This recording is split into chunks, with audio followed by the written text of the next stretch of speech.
নমস্কাৰ। আজি মই আপোনালোকৰ শুনাবলৈ ওলাইছোঁ এটি পদ্য শিশুৰ বাবে।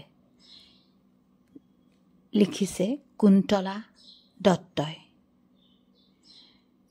মানৱৰ মেল ডাকে ডাক কিচকে ডাক কোনে খেলিবা আহা সোণমণি সৰুকণ জোনমণি মামন লগে ভাগে খেলোঁ আহা।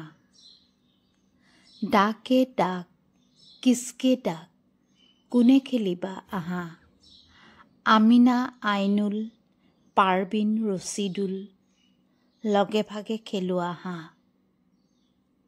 ডাকে ডাক কিচকে ডাক কোনে খেলিবা আহা চানচুমা গটছন ডেনবাৰ্ট উইলছন লগে ভাগে খেলোঁ আহা।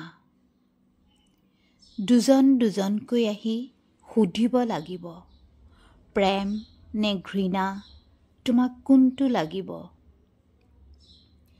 দুজন দুজনকৈ আহি সুধিব লাগিব শান্তি নে যুদ্ধ তোমাক কোনটো লাগিব। দুজন দুজনকৈ আহি সুধিব লাগিব মানৱ নে দানৱ তোমাক কোনটো লাগিব।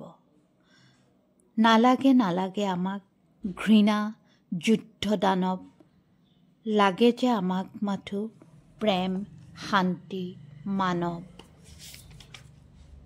নেখেলোঁ নেখেলোঁ আমি দানৱৰ খেল ৰং মনে পাতোঁ আহা মানৱৰ মেল। মানৱৰ মেলতেই গাওঁ আহা জিকিৰ ভয় নাই নকৰিবা অকণো ফিকিৰ। এইখন আমাৰ অতি মৰমৰ শংকৰ আজানৰ দেশ বুকুৰ আপোন অসমী আইৰে গৌৰৱৰ নাই শেষ।